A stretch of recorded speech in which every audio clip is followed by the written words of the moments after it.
Então, vamos lá. Primeira pergunta é: o centro da política econômica do governo Lula hoje está passando pelo arcabouço fiscal, que é, na prática, um teto de gastos enunciado pelo próprio ministro Fernando Haddad em certos sincericídios, em certas entrevistas que ele dá. E esse teto de gastos ele foi proposto em 2023, proposto ali por meio de março.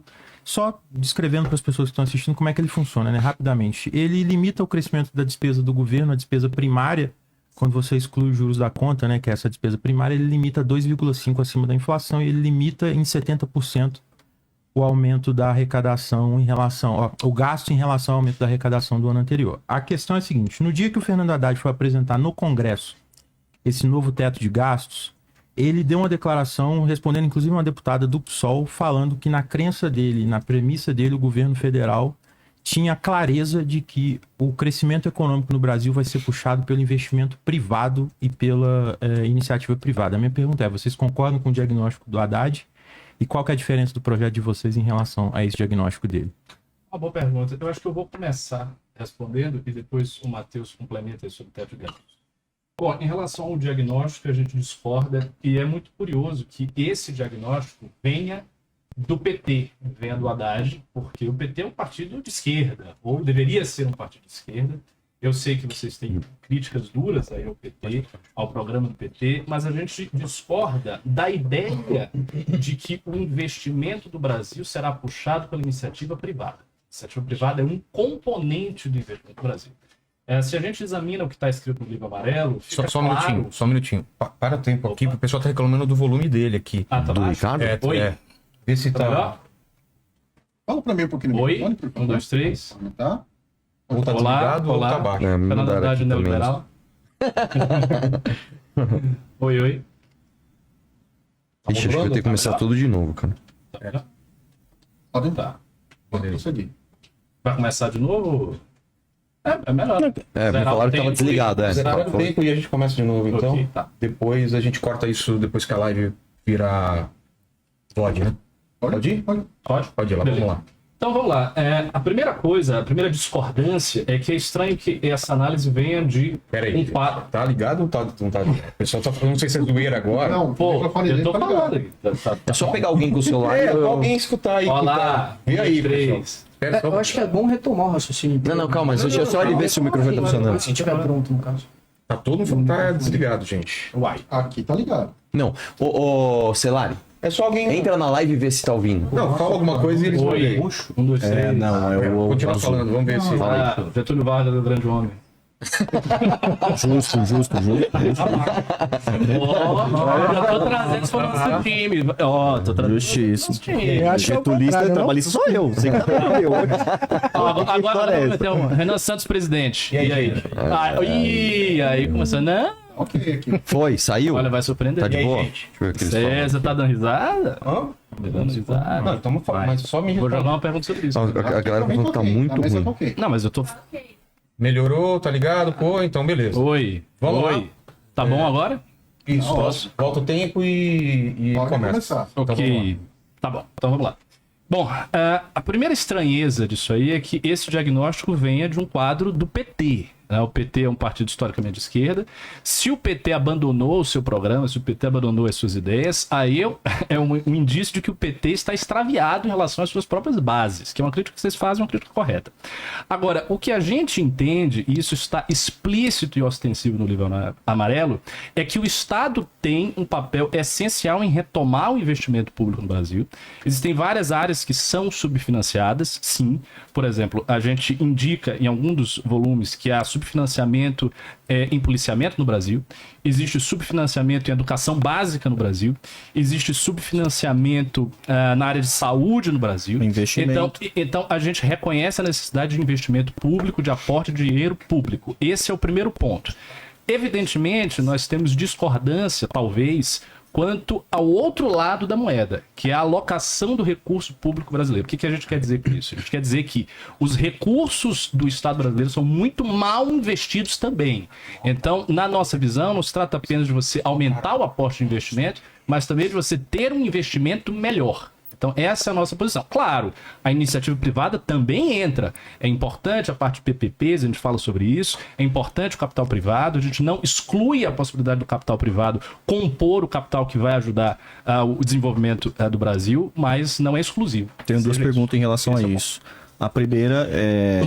eu concordo que o livro amarelo diz esse certo ponto, porém a atitude parlamentar do grupo de vocês, o Kim Kataguiri e a cúpula de vocês, não é o seu caso, mas, por exemplo, o Mamãe Falei, o Renan Santos e o Kim Kataguiri como deputado já votou a favor do teto de gasto do Temer, que era mais rígido e congelava esse tipo de investimento para esse lugar.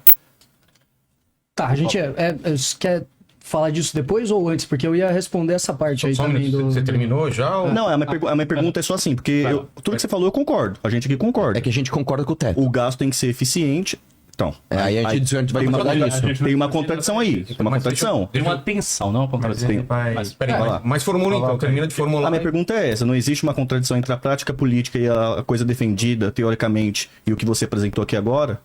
Essa é a pergunta. Tá, o primeiro ponto que eu ia falar, essa questão do PT, eu acho que é bom falar sobre isso aí, que basicamente assim, o PT ele cede pressões políticas e vai adotando outras formas de dirigir ali a sua política econômica, né? Porque se você for ver o Haddad, por exemplo, ele em 97 ele tem um artigo que se chama Em Defesa do Socialismo, né? As dissertações de mestrado e doutorado dele são todas, não são exatamente um socialismo ortodoxo ou algo do gênero, mas é umas teses envolvendo Habermas e o socialismo e etc. Então, aí você vai pegar o Rui Falcão, você vai pegar o José Genuíno, esses caras são marxistas, eles são, no mínimo, socialistas, não vou dizer que eles são marxistas ortodoxos aqui, mas eles têm uma ideia do socialismo petista, do socialismo à la brasileiro, que é ligado àquelas teses da CEPAL e etc.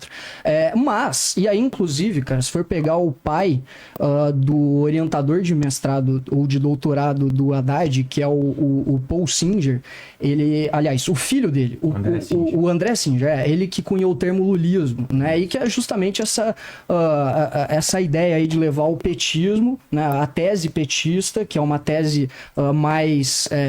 mais radical, e o lulismo ele tenta puxar esse petismo de maneira política. Inclusive você vai pegar o início do governo Lula ali, o secretário de política econômica dele em 2003 era o Marcos Lisboa, né? Então eles tentam mesmo fazer essa junção aí de mercado, e aí surgem umas coisas meio esquizofrênicas assim. Agora, qual que é o ponto, né? O ponto é que eu não acho que a retomada da economia brasileira, e o MBL também não acha, vai acontecer por uma simples um simples equilíbrio fiscal. A gente quer isso, a gente busca isso, a gente tem uma tendência a ter um orçamento mais equilibrado do que os trabalhistas, mas o grande problema da economia brasileira desde a década de 80 é crescimento.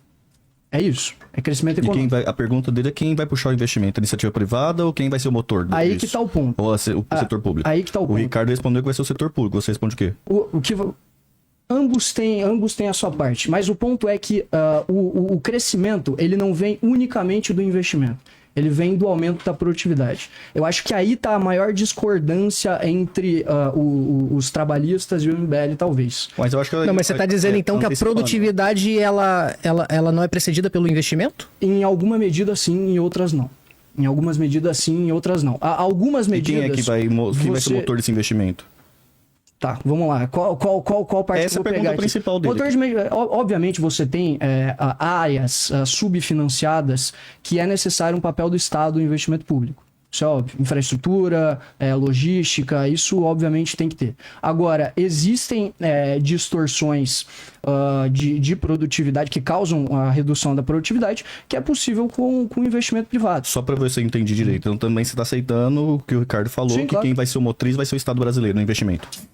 Do investimento? É que assim, não é uma coisa hegemônica. Depende da área. Não, é que- Então, por exemplo, vamos pegar, por exemplo, o agro brasileiro. É óbvio que a Embrapa é fundamental. Estado Agora brasileiro. você tem muito da Embrapa e você tem muito da iniciativa privada também. Não, mas quem puxou foi o Estado brasileiro. Com certeza. Lembrar por mais uma questão de institucionalidade. Você não de ter uma instituição ali para poder... Sim, é que nem todos os setores precisam disso. Por exemplo, talvez a gente precise... Desculpa de interromper, mas voltando só à pergunta dele, o motor principal do agronegócio brasileiro é o Estado brasileiro. Ok, em outras áreas não. Então, por exemplo, eu vou dar por exemplo, vamos supor se a gente vai explorar o turismo na costa do Nordeste. Será que necessariamente a gente precisa de investimento público? Então, será hoje que o Estado a não gente investiga e não tem, né? Pode ser. Então, exatamente. Esse é um bom debate. Pro turismo, o que a gente vai fazer? Bom, então vamos fazer o seguinte, vamos trazer um monte de gente para ou capital estrangeiro para fazer resorts ali? Não sei. Vamos fazer então ali uma melhoria de alguma infraestrutura para que você tenha, a partir de então, mais investimento ali? Ok. Eu acho que a questão não está aqui. A gente aceita o motor sendo o Estado investimento público em algumas áreas. Isso está, inclusive, claro, no livro amarelo. Onde a gente discorda aqui é provavelmente o seguinte: o ganho de produtividade, ele não necessariamente está atrelado a isso. Eu acho que esse é o grande ponto aqui. Né? Ou é isso, Matheus? Eu só queria ter uma pergunta, porque é o seguinte, você colocou uma questão, eu queria que deixasse isso claro. O problema, então, é a quantidade ou é a qualidade do gasto do público? Os dois. Vamos lá. O problema são as duas coisas a depender da área. Por exemplo, se a gente pega o que se gasta no Brasil de infraestrutura, isso está reconhecidamente abaixo dos 4% necessários para fazer modernização de infraestrutura. Isso está abaixo, ponto. O problema é que você vai olhar o gasto público do Brasil e você vai reconhecer várias áreas onde a alocação de recursos é ruim. Vou dar um exemplo simples que a gente sempre bate. Uma das coisas que a gente mais bate no nosso discurso e nos projetos de lei que a gente faz. Super salários, gastos excessivos com, por exemplo, o judiciário. Você tem um judiciário que é caríssimo, um judiciário que não entrega o resultado condizente com esse gasto que a gente tem. Por exemplo, eu lembro que você fez um vídeo criticando o Livro Amarelo, que você citou o judiciário de El Salvador. Você disse, olha, mas o judiciário de El Salvador é também muito caro, ele gasta muito. Beleza, mas você tem em El Salvador um programa de redução de criminalidade que reduziu 90% da criminalidade. Sim. No Brasil, não. Então, o que há no Brasil em relação ao judiciário é muito gasto e pouco retorno. Não tem justificativa para isso. Outro ponto que você tem um gasto excessivo no Brasil. Desonerações, subsídios fiscais para empresas que não são competitivas. Nós temos problema de competitividade das empresas brasileiras e a gente ainda mantém subsídio de desoneração fiscal que não faz os nossos setores empresariais serem competitivos. E isso está estabelecido no Brasil há décadas. Por quê? Por causa do lobby. Então, antes da gente simplesmente sair colocando mais dinheiro e sair investindo, aumenta o recurso. Não, primeiramente, a gente tem que ver a alocação do recurso, fazer que essa alocação seja eficiente. E daí ver a disparidade que você vai ter de grana ao fazer isso. Por exemplo, vou dar um pequeno dado. Existe um problema de judicialização na saúde em que você gasta pela judicialização R$1 bilhão só por isso. Se você olha setor a setor, área a área, e você vai fazendo as economias necessárias, quanto que você vai conseguir poupar? Só nisso aí já dá bilhão, como diz o Ciro. Mas aí, nesse caso do judiciário, quanto que a gente economizaria, então? O número exato eu não vou lhe dizer aqui, mas é muita coisa. O judiciário brasileiro, olha só, o judiciário brasileiro custa para os cofres públicos 146 bi. Nesse número, algumas estimativas dizem que é 80%, outras estimativas dizem que é 90% de gasto com pessoal e salários. A gente tem salários dos magistrados e penduricalhos que são altíssimos. Quanto que se economiza? A gente tem que ir para o detalhe, tirar essa diferença, que não é pouca, e daí você vai aumentando os intervalos. Só uma coisa, o discurso não é liberbobo, tá? Corta o super salário que o Brasil vai ter dinheiro pra tudo. Não é isso. Mas a existe a contradição, minúcia. Arthur, não tá aí. A contradição tá na prática. Porque, por exemplo, eu volto naquele exemplo que eu sempre dei. É bonito falar de super salário. Todo mundo que é contra o super salário. Sim. O problema é que o Kim Kataguiri apresentou uma PEC que ia economizar 1 trilhão em 10 anos. E quando foi abrir a PEC, a economia não estava no super salário. O valor estava não estimado. Que é a mesma resposta que o Fred fez aqui agora para vocês. E vocês não souberam responder o que era. A 1 trilhão do Kim... A maioria daquilo, aí eu posso mostrar, se deixar, a maioria daquilo estava desvinculando o salário de aposentadoria em relação ao reajuste. Não, BPC, aposentadoria, em relação ao salário mínimo. Então, assim. Que nós somos a favor disso também. Vendo, a gente pode discutir isso também. Só que assim, só pra gente não perder o primeiro foco da pergunta, é que assim, tá havendo uma discrepância entre o que você tá me apresentando aqui e o discurso. Não tá. Tá sim. Não tá. A gente é a favor disso também. Terminou? Vocês são a favor do quê? Completar o... Deixa eu só falar uma coisa, só uma observação de tempo. Porque é o seguinte, a gente tá gastando muito nosso tempo. E tá desproporcional. Então, aí vamos fazer uma eu pergunta. vou fazer uma pergunta. Então, Não, eu vamos fazer uma queria. Não, mas terminaram esse assunto já? Não, eu queria entrar no outro, Tá. no outro tempo. Só não. Matheus. Matheus, aí, acertei. É o nome do meu irmão, agora não vou esquecer mais. Não. Aí, Matheus. É com H ou sem H? É com H. Ah, difícil achar um sem H. Ele tá fazendo você gastar seu tempo, você tá ligado? Não, Pelo amor de Deus, você não entende. nós concordamos ajuda. que existe uma questão de subfinanciamento em uma série de áreas. Só que ao mesmo tempo que você defende uma perspectiva de aceitar um teto de gasto, você impõe a obrigação de reduzir esse investimento nessas áreas. E isso acaba refletindo na economia. Se você pega recentemente o crescimento da economia brasileira, você pega ali o período pós-Dilma, o Temer, a gente teve um crescimento ridículo, a gente teve um investimento público muito baixo nessa época, e é difícil falar que isso não tem relação com o teto de gasto que estava sendo aplicado naquela época. E a gente percebe até o próprio Bolsonaro, que é um governante que furou o teto ali 4, 5 vezes, e na hora que o Bolsonaro meteu o louco e começou a distribuir bolsa por tudo quanto é lado aí, que eu não tô defendendo, inclusive, tá, gente? Mas só para mostrar o impacto que tem certo aumento de gasto na economia, a economia cresceu um pouquinho mais ali naquela retomada da pandemia. Então, eu acho que a questão E a mais relação importante... dívida-PIB diminuiu também. Exatamente, eu acho que a Relação questão mais... Dívida PIB diminuiu. A questão Quando o mais Bolsonaro estourou o teto, importante vocês defendiam, né?